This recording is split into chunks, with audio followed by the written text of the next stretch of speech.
Hello, everybody, and welcome to another Q&A edition of Optimal Relationships Daily, episode 1105.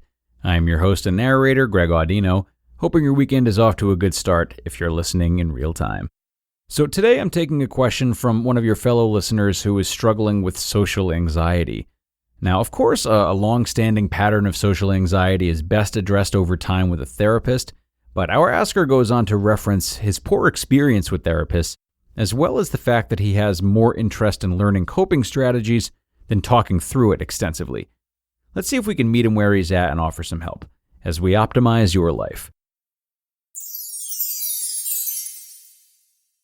Social anxiety is something that I've always had, and I'm looking for better coping strategies when I'm feeling it. I mean that I don't want to practice going to a bar and talking to people. Instead, I want ideas for how to manage the anxiety when I'm already at the bar and feeling it, instead of being paralyzed with thoughts. Also, this isn't something that I don't like about myself. It's just something I'm aware of and would like to get better at dealing with. So far, therapists haven't helped. They're usually the ones telling me to practice going to a bar and striking up conversations, which isn't useful. I never feel a true connection with them anyway. It's tough when I'm paying them and they have 40 other clients. Okay, thanks a lot for that, asker. Good question. Detailed one, too. I appreciate all of the info you provided there. I assume that you might have listened to a lot of my Q&As since you went out of your way to mention that you've already accepted this part of yourself, because that is exactly what I would have gone to before starting to talk about tools. You covered your bases on the therapist thing, too, didn't you? That's another one I often lean on. But this is good. It's good that you've accepted this part of yourself. And for that reason, I hope you didn't dwell too much on this during therapy if it's something that you've made peace with, even though it might otherwise be something tempting to dissect in a therapist's office. And finally, you seem to be really confident in wanting tools to cope, specific tools at that. And if you do feel you've accepted this part of yourself, then, again, why dissect it so much or go on with analyzing it when you could be acting instead? I totally get that. So, you mentioned wanting not just coping strategies, but better coping strategies. I don't know which ones you've already tried, and there are plenty of them that I could sit here spitting at you. You know, if you place yourself in this bar scenario that you've brought up, you could get yourself into a breathing ritual to calm down. You could go to the bathroom and play a relaxing video or look at a relaxing picture before getting back out there. Or you might even consider anchoring, which is a NLP or neuro-linguistic programming technique that was actually talked about in a recent episode of Optimal Health Daily, number 1472. There are a lot of these ideas, many of them good, and frankly, easy to look up. So I won't use our time to elaborate on them. What I want to do is think about how you, as an individual, have presented this question to me and brainstorm about how we can use the tendencies that you seem to fall into. So let's see. You're gung-ho about wanting specific strategies and when you want to be able to use them, almost making an enemy out of your thoughts and how they paralyze you, as you said. You're self-aware about your troubles and how you relate to them and how you feel they can be worked on, and what you feel does not help you. And between your general social anxiety and the way you talk about your experience with therapists, it's likely both difficult and desirable for you to build strong connections. So based on that, I might recommend that you consider a hybrid approach to your coping strategies.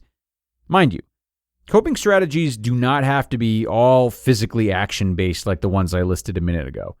It's not like coping strategies over here and thoughts or conversations over there.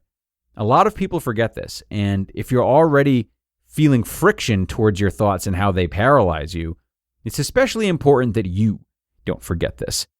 I want you to think about thinking as quality over quantity. It's okay if you naturally think a lot. If that's the rhythm you fall into, rather than criminalize your thinking, can we instead direct your thoughts towards being productive? Can we create a coping strategy for you that doesn't eliminate thought, but instead is built upon some specific questioning about creating meaningful connections in the moments that you're feeling it's hard to do it, which would be those moments of social anxiety? What if, when you're at the bar and you're feeling uncomfortable, you direct your thoughts towards questions like, what's the worst thing that would happen if I talked to that person over there? If I was feeling confident enough to strike up a conversation right now, what might I start with? What about my day? Or what did I learn recently that I would like to share with someone, even if it's not someone who's at this bar right now? You see, these types of thoughts or questions pivot you in the right direction. And even if you go try this tonight and you still find yourself only thinking about them and not ultimately talking to someone, that's still progress.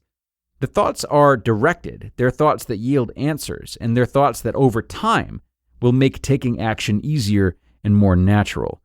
It's important to realize that these types of thoughts are your friend, even if they don't necessarily scream measurable success by causing you to talk to someone right away or think less right away. You might have accepted your social anxiety, but you'll also have to accept the fact that you still have to spend time with your thoughts. So see where that takes you. And I'll also offer a closing note on therapists. I don't think you were asking about it, but there is a lot that's intertwined here to me, so I want to touch upon it. Finding a therapist can be like dating. I know it's scary to go to one or several therapists and not feel like you're getting better, because it's easy to lean on therapists as the end-all be-all of bettering our mental health. But sometimes you need to shop around and wait for the right fit. Keep trying, and while you're at it, consider why it is that you need a true connection with them, as you referenced. Why is connection or satisfaction prohibited if they have 40 other clients? Why does a special connection need to be there anyway? I mean, obviously the nature of therapy is very personal, but why can't they just be someone who has a skill set for helping people out, which you can benefit from, and nothing more? Why must it be deeper? What's that about? Who are you asking them to replace, or what void are you asking them to fill? If you can reframe the idea of a therapist in this way and not think of the relationship as illegitimate simply because they have to make money, you might be quicker to find one that works for you and not put yourself at risk of an unhealthy attachment or demands that aren't fair to either of you. Frankly, asking a therapist to help you with these kinds of questions that I just mentioned and disclosing your initial discomfort towards them could go a really long way. This is what therapists call the here and now, and it pertains to conversations that are about the relationship you two have with each other, therapist and client. This is really important subject matter that can definitely bring your therapy to the next level. And thanks a lot to the asker for sending in this question. I really appreciate you coming forward and having trust in us. I certainly hope this helped, and I also hope that your relationship with your anxiety, as well as your relationship with therapy, can become more satisfactory for you. And for everyone else out there who's interested in getting some help from me here on the show, you can email your questions on in to advice@oldpodcast.com, advice@oldpodcast.com. You'll definitely hear back from me, and I will do my best to help you on the show or over email, whichever you prefer, usually both. That'll do it for now, though, folks. Thanks once more for joining me today, and do be sure to come back tomorrow for the Sunday show, where I will have a post for you from Dr. Margaret Rutherford. That's where your optimal life awaits.